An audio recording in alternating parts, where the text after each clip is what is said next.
ফুডিগেট ট্রাভেলসের সাথে, তাই তো? না না, ফাইনালি আমরা চলে এসেছি সবাই মিলে শিয়ালদা স্টেশনে। সুন্দরবনে আজকে প্রথম দিন শেষ, রাতের ডিনারে চলে এসেছি আমাদের। Hi everyone, welcome and welcome back to my new video. Basically আজকে আছি আমি আমার বোনের বাড়িতে। কালকে রাতেই ফুল প্যাকিং কমপ্লিট করে আমি চলে এসেছিলাম। তোমরা তো সবাই জানোই যে আমি সুন্দরবন যাচ্ছি লাইফে ফার্স্ট টাইম।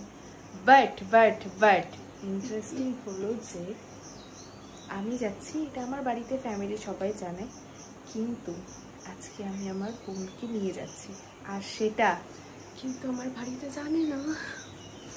আর জানার পর যা হবে সে তো সেই সবই। এই রিস্কটা কিন্তু মানে তারপর কিন্তু আমার যেন কোনো দোষ না হয়, জানি আমি লিটারেলি আঙ্কাল আন্টি সবাই ঘুমাচ্ছেন, তো ঠাকুমা জানে তাই না?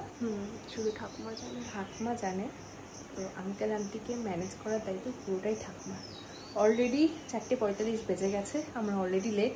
এখন যাবো আমরা রানাঘাট স্টেশনে, তারপর সবাই মিলে একসাথে শিয়ালদা লোকাল ধরবো।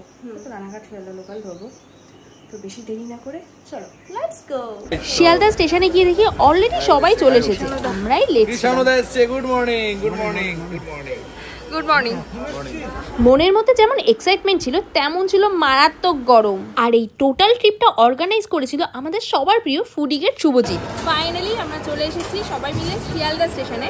বাট এবার এখান থেকে আমরা ক্যানিংয়ে যাবো। আমি ট্রেনে করেই তো যাবো, ট্রেনে করে ক্যানিংয়ে যাবো। তুমি যেখানেই থাকো, সুন্দরবন যেতে গেলে তোমাকে সবার ফার্স্টে আসতে হবে ক্যানিং স্টেশনে। আমরা শিয়ালদা পৌঁছানোর পর 7:42-এ ক্যানিং লোকাল ধরেছিলাম। ফাইনালি আমরা চলে এসেছি ক্যানিং স্টেশনে, আর এখানে আমাদের পুরো টিম রয়েছে।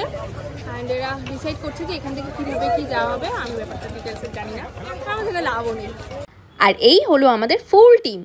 আলটিমেটলি ব্রেকফাস্টটা পেয়ে গেছি, একটা স্যান্ডউইচ আছে, মিষ্টি মুখ আছে। ফর ইওর কাইন্ড ইনফরমেশন, এটা ব্রেকফাস্ট নয়, ঠিক আছে? ব্রেকফাস্ট ওখানে গিয়ে করবো।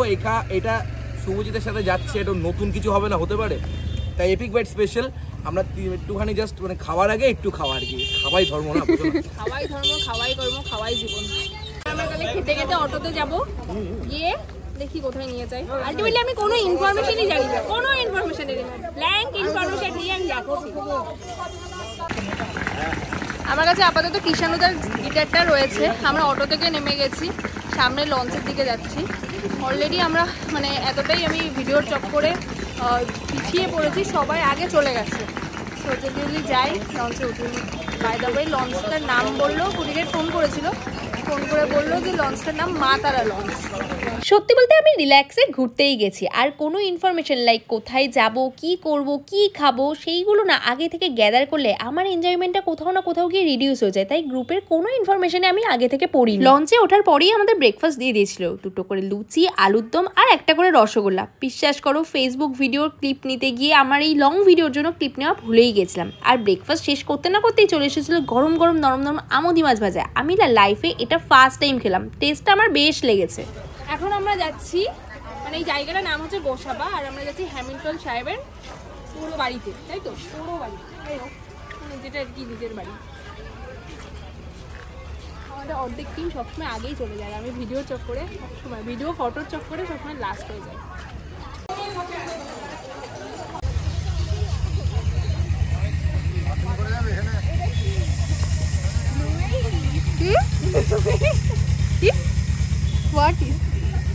দাঁড়া, আমি ওখানে পড়ে যাচ্ছিলাম। ইস, পুঁই মিচুরি। সেটা আবার কি জিনিস? না, এটা পুঁই শাক তো গাছ না, এটা কি? কে বলছে পুঁই মিচুরি? কে বললো কি জিনিস এটা? আমি এই তো বুঝে গেছি, এর জন্য এখনো কেউ বিয়ে করেনি। ভালো করে নিয়ে যাবো না।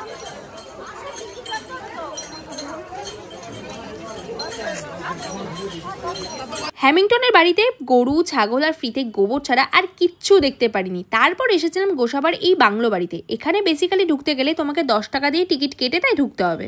এখানে কাজ হলো তোমার নর্মালি ফটো তোলা, ভিডিও করা, ব্যাস এইটুকুই। এখানে এমন কিছু নেই দেখা, তাই তো? একদম মিষ্টি পাহাড়ের ঘি আশা করি টেস্ট করে তোমাদের ভালো লাগবে। এই যে আমাকে দিয়েছে, আমি খেয়ে দেখবো কেমন লাগে।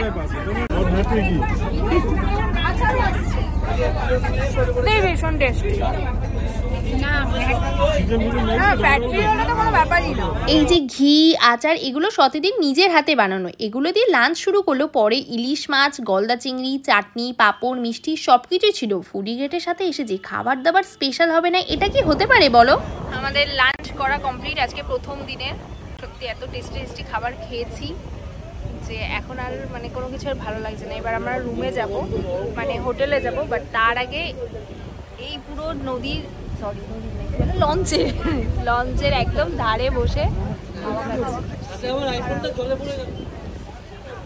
কিরকম সত্যিই তাই। ওই দিকের একটা নদী এখানে এসে মিশেছে, তুই দেখ জলের চেঞ্জেসটাও বোঝা যাচ্ছে।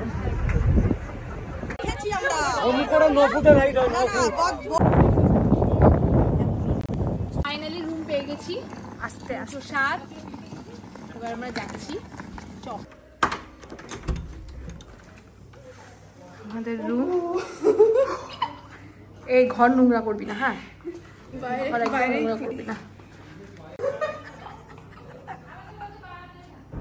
আবে দাঁড়া, রুম ট্যুর। ওয়েল, এটা হচ্ছে আমাদের বেড।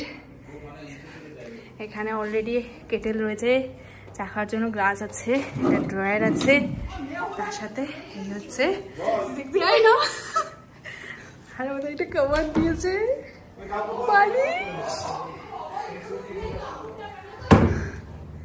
আর সব থেকে বড় কথা এখানে একটা টিভি রয়েছে। আর এটা কি? এটা ওয়াশরুম।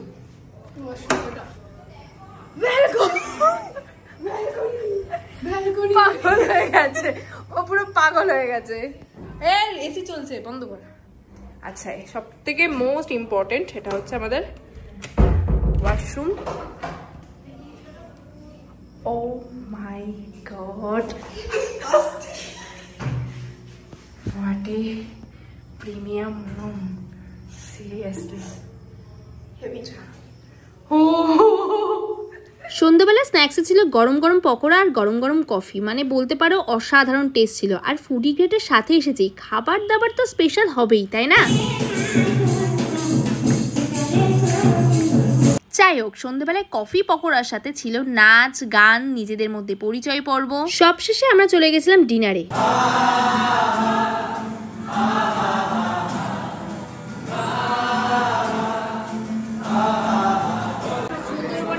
প্রথম দিন শেষ, রাত্রে ডিনারে চলে এসেছে ভাত, ডাল, আলু ভাজা, ডাল আলু ভাজা খাচ্ছে একদম। এই হচ্ছে 1 নম্বর পিউ, আর এই হচ্ছে আরেক 2 নম্বর পিউ, পিউ স্কয়ার। পিউ স্কয়ার। আজকে ডিনারের সবথেকে স্পেশাল হলো মাটন। এই জোগাড়ে জোগাড়ে কি খাচ্ছিস? এই পিসটাতে পুরো চর্বি, এত সুন্দর একটা চর্বি পিস দিয়েছি, পুরো ঝরে ঝরে পড়ছে। আমার এতটাই লোভ লাগছে যে আমি ভিডিও কি করবো, আমি কেন খাবো। সুন্দরবনে আর কি কি মজা করলাম, আর বাঘের দেখা পেলাম কি পেলাম না, সবটাই নেক্সট পার্টে জানতে পারবে।